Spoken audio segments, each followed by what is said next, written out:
Welcome to Life Fits with the DVD, and I'm sitting right now.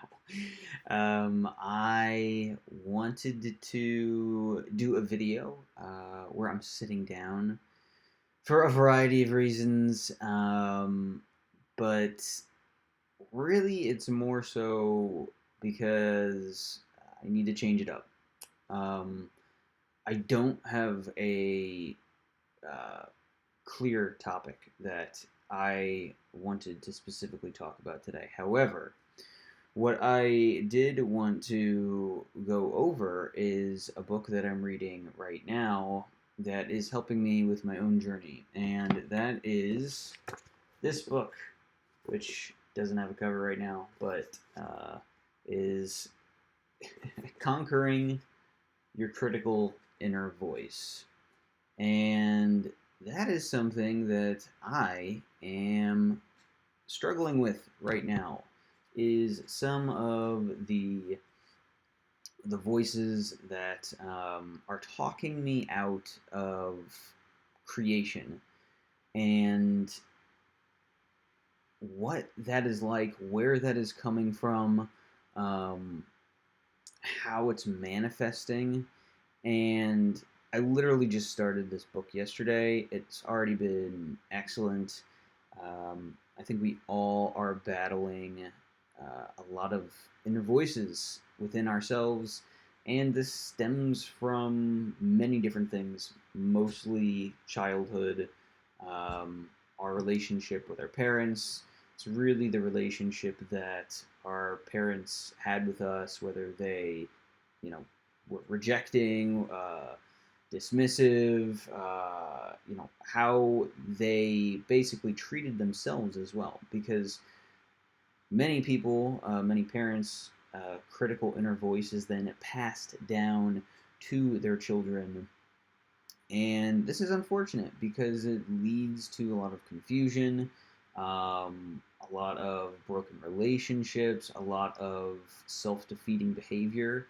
And that is kind of what is happening to me when I'm trying to create this channel. Um, I find that I'm jumping all over the place, and uh, with the topics that I'm going into, and I think because I've been jumping around and I haven't known specifically what it is that I want to do, and am I also like lacking a clear plan on it? Um, it's start like these critical inner voices are starting to crop up and really just say like, oh, like, well, you don't have to do this today, like, well, maybe you shouldn't be doing this. Who's going to want to listen to this? If you don't make something that's organized, then people aren't going to want to listen to it. um, the imposter syndrome. Who are you to be talking about these things when you are no expert, right? Well, my expertise is experience. So, like, I'm literally going through this right now, and I could have just, not made a video today. However, I wanted to. I wanted to make a video about this so I can just share my experience of how this is manifesting in myself and my own struggles with this. Because I know for a fact this is happening to so many people out there. How many people talk themselves out of, you know, behaviors, activities, all sorts of things that would be good and beneficial for their own behavior, and instead, a voice pops up. Oh, you can do it tomorrow. Oh, you're never gonna be good at this, or oh, you're so different from everybody else. Like all of these things, and it's like, why would we choose to put ourselves down, right? Why would we choose to defeat ourselves before we have even started something? Especially if the idea pops up and it's exciting to us in the first place of like, oh, this might be fun, right? For like, and this comes back to my creation of this channel as well. And it's like, I wanted to create it because I wanted to try to share my experience, and maybe it would help people in the process of figuring out their own path, what they want to do, how to do it. I have a lot of experience bumping into walls, and because I haven't known clearly where I have wanted to go, I've gone a lot of different places. I've seen a lot of different things. I've experienced a lot, and because of that, you know, I'm really good at figuring out at this point what works and what doesn't. And it's been a very experiential journey. Um, that really the main thing holding me back at this point is my own inner critical voice and self-defeating behavior where I talk myself out of things, put too much pressure on myself to be better, to make things better. It gets a little perfectionistic. I get a little bit too critical, and then because I am being too critical, that's when the energy starts to wane. That's when I'm like, I don't know. I don't have a clear topic today. I don't know what I want to talk about. So, like, well, am I not going to make a video, or or should I just do it on what I'm going through right now? And that is what I'm doing. I'm just literally making it about, you know, some of my insight to this process of conquering my own inner voice. So, I'm only a little bit through the book, only the first two chapters. I haven't even finished the second chapter, but I read clean through the first chapter last night, and I'm like, I need to keep doing this. I need to keep reading this. This is important. This is where my energy is compelling me. And when you feel that, when you feel compelled to do something, keep doing it, right? Follow that energy, especially when you know it's good for you. Um, the critical inner voice might try to talk you out of it and say, oh, this isn't important. It can wait till later, and sometimes like it might need to. However,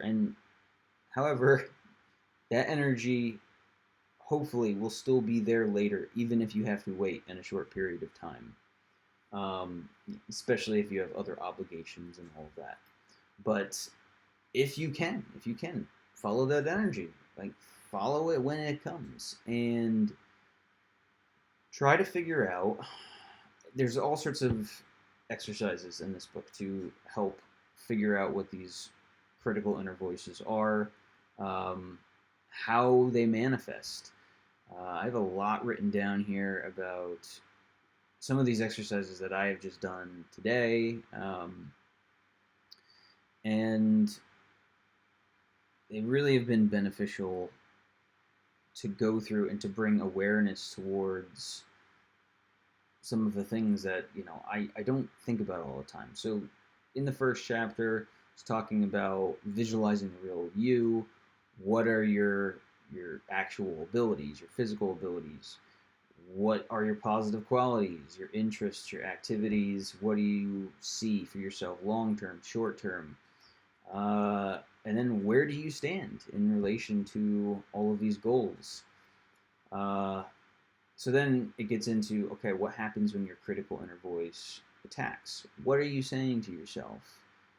And all sorts of things come up for me. Well, like I'm too sensitive. I get too reactive. I'm not getting enough done. I'm running out of time. I don't have it together.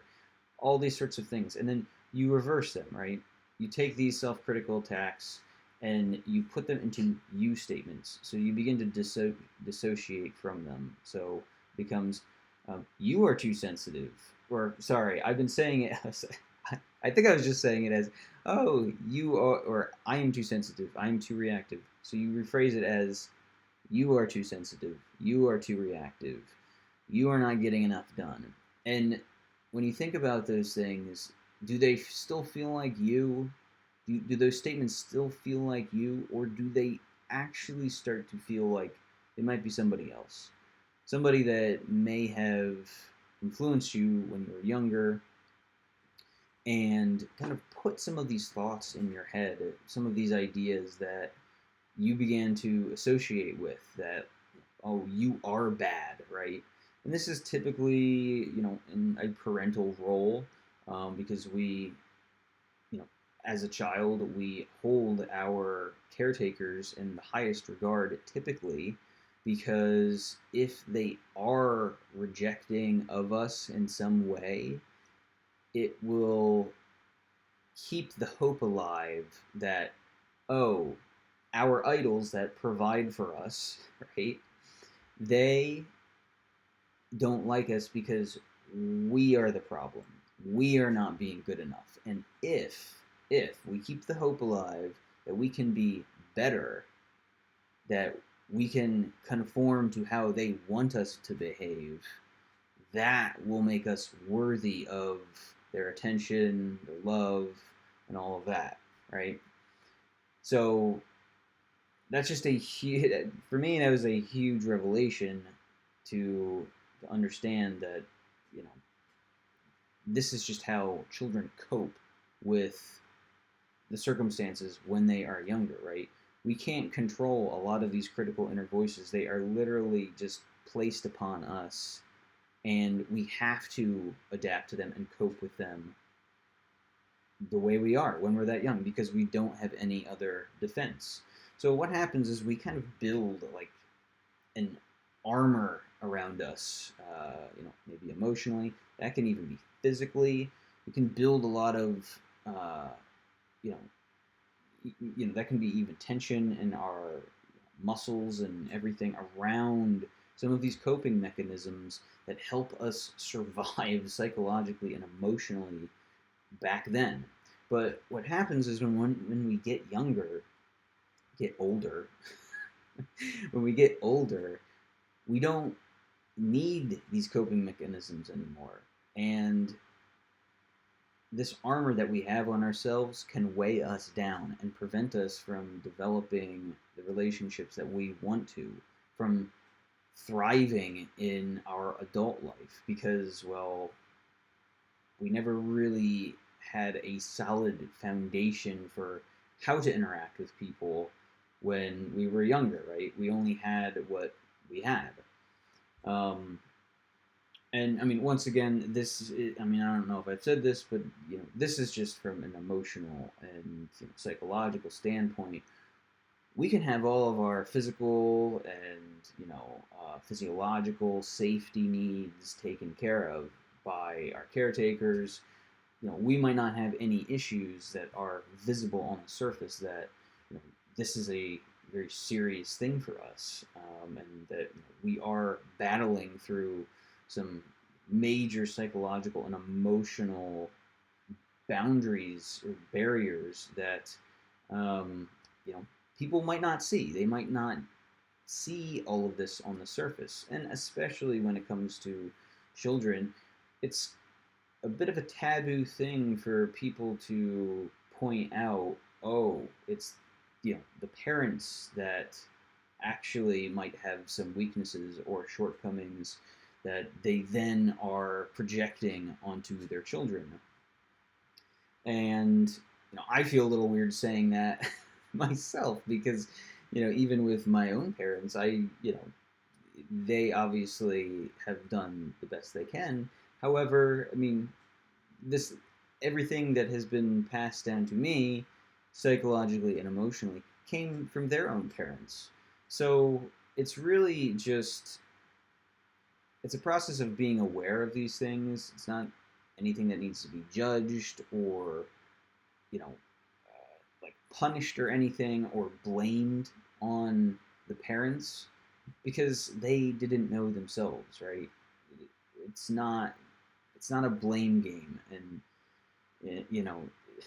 it's very hard to kind of get around that for people where it's like this simply is what it is, and now as adults we are responsible for figuring out our own inner voices that are keeping us down where we might not want to be. And we want to overcome them. Somehow I just stumbled upon this book from, I think, reading another book, and I'm like, you know what, that actually sounds interesting. I'm going to get it. And so far, I'm loving it because it really is digging into these inner voices that, you know, I'm not saying that all of them are necessarily from my parents, but a lot of them are from authority figures that at one point or another were kind of insensitive to, I think, some of my needs at the time, and my own reaction to that was like, oh, I got to work harder, I got to do more, I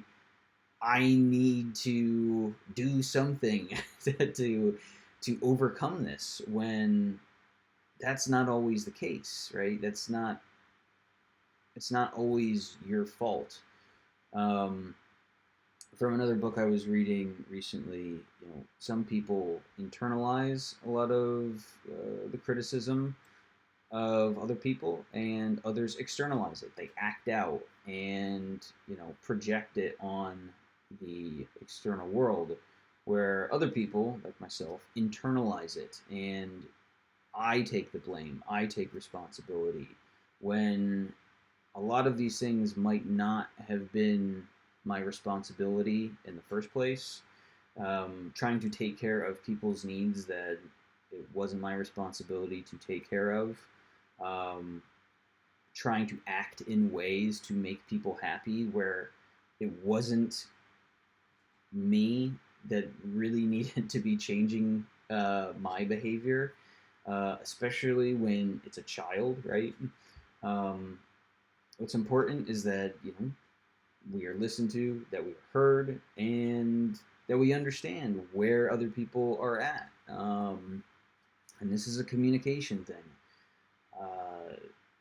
It's an understanding thing. It's a respect thing, and not just projecting your own junk onto other people or kids or whatever. So I feel like this video's probably already gotten long enough, and I probably feel like this needs to be a separate video. But what I will say is that there are, at least in chapter 2, it's getting into it a bit more, 2 different types of critical inner voices. I need to try to find it here from my notes. Where is it? Here it is. So, shame and guilt are the primary 2 emotions that contribute to inner critical voices, which create a lot of low self-esteem in people around certain things, right? So shame is an emotion that we feel when we see ourselves as inherently inferior or deficient in some way. Guilt is related to our behavior, for example, when we think that we have done something wrong and fail to live up to our own ideals and values. So this is usually stimulated by the inner critical voice, and one of the forms of guilt is moving towards our goals and pursuing our wants. And when we're pursuing our goals and our wants, this can take the form of a neurotic guilt, because it means that we are giving up and retreating from really living. Neurotic guilt is all about pursuing our own goals, while the opposite is existential guilt, which means if we are feeling too much pressure about following kind of our own path, if that pressure and that guilt is too much, we will then give up on these goals and ideas, projects, whatever, and head towards existential guilt. And existential guilt is the guilt from not following our path. So this will be experiences feelings of remorse and sadness, and self-accusation for seeking satisfaction in a life, and is essentially accusing ourselves of being selfish when we are simply pursuing our own personal and career goals. So it's really interesting how these two forms of guilt can play, and how one is moving for something and we're experiencing it because we've been programmed that this is a selfish thing to do, and the other is the feeling that you know, we've given up on ourselves. Um, so maybe this is something for me to get into a little bit more in a different video, but I just wanted to share this because I'm loving this book so far. I think it's helping me to, uh, you know, just analyze some of the voices that kind of pop up, um, and like what it does to my mood and uh, like kind of my morale in that moment, and how it affects everything else. Because there's just some days where it's like you're feeling good, and then all of a sudden something happens unexpected, and it makes you have to think and slow down and say, "Oh, like, is this what I want?" And then all of these voices start to pop up, sliding around. But this sort of trigger can be different for everybody. We all have our own triggers that happen that create these inner critical voices and makes them come out. And they come out, they have a party, and they tell us how bad we are. And we need to write them down. We need to document these things. What are the triggers that happened when we first started noticing these voices? Track them back, right? When you started feeling shitty, right? What where did this start? When did it start? Was it a gradual thing? Was there multiple kind of negative things that happened during the day that we either didn't like that other people had done, um, or things that we had done? Because both are valid, right? I mean, if you're experiencing some sort of criticism or dislike towards other people or whatever, well, ultimately, that's something that you don't like within yourself that they have done. So that's something as well. Like, that is a trigger. Write these down, and then once you've written them down, in another column or whatever right next to it, write down a more realistic, you know, view of what you experienced, not the critical view, but a more objective view. So, I mean, if you're pissed off or something because that somebody didn't pick up the trash or something that day, and like the trash stinks, or I don't know, then you can write that down as you're like, why didn't the trash man come? And then on the other hand, right? Well, maybe the trash collectors were late, or whatever, for some reason, and they'll get it tomorrow.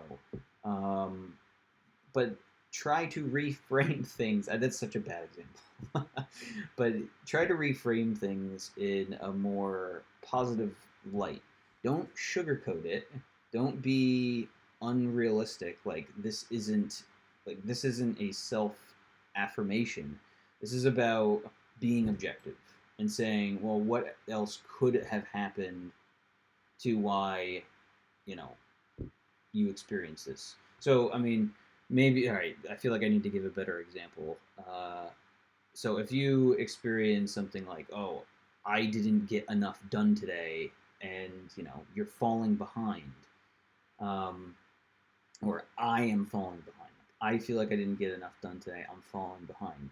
Well, write down, well, I felt like this because, or, it can be a variety of reasons, obviously specific to you, but, well, things popped up that I didn't expect, and it's okay that I didn't get it done. I will do it later, or I will get to it tomorrow. I know I had said earlier Don't try to push things to tomorrow. I think I said that. However, try to reframe it in a more positive light that's going to um, not sugarcoat it, not let yourself off the hook, but give yourself, an objective reason for why that happened. Now, if there wasn't an objective reason for why that happened, um, you know, I say, I wish I got a video out, you're not going to get a video out today. Well, I am going to get a video out today because even though I didn't have any ideas, I am taking what I learned on the fly and I am making a video about it. And that felt better for my energy than trying to create like a very structured and planned video. I don't know if that makes sense, but try to just reframe it objectively for whatever your criticism is. So yeah, let me know. I definitely could do this in a more clear way. Once again, I am doing this on the fly and wanted to just share some of what I am learning from this book so far. And it's really been good. And I think this would be a good book for a lot of people I know a lot of people that are very critical of themselves and aren't even aware of it. And they talk themselves out of doing things and trying new things and thinking about things different ways that it's like they're so close. And I'm like so happy for them. Like, oh, you're about to try to escape the box. And then they talk themselves out of it. And I don't know what that critical inner voice is that is going on for them. But once again, it happens to all of us. And being aware of it is incredibly important. That is one of the things that I'm good at, is being aware of my own thought process, being very meta and understanding how I can think about my thoughts and what is going on in there, right? It's one thing to be able to identify whether it's a self-critical thought or not, but it's another when you are able to dive into it and say, oh, where is this coming from? Is this me? Is this my voice? Do I want to put myself down? Especially when this idea came from a place that made me happy and thought it was a good idea. Could have been a unique way to kind of start a new project or just go about the world through life. Obviously, if we are in a healthy space and a healthy mindset, we wouldn't want to do anything that's going to attack us and bring us down. So monitor that. Be aware of those voices that really can be self-defeating, self-sabotaging. And once again, I recommend this book. Maybe I'll do some other videos on it. But yeah, I just thought I'd share that today, and thought it would be better to create something in its solid imperfection than to create nothing and then be mad at myself later because I didn't do it. So I hope that makes sense. And if you enjoyed this, please like or subscribe. It would mean a tremendous amount to me. And let me know what goes on with some of your inner critical voices. What do they berate you on? Is it career-related stuff, relationship-related things? Is it just general mundane things? It'd be interesting to hear some of your other perspectives. But once again, Thanks for being here, and until next time, I will talk to you later.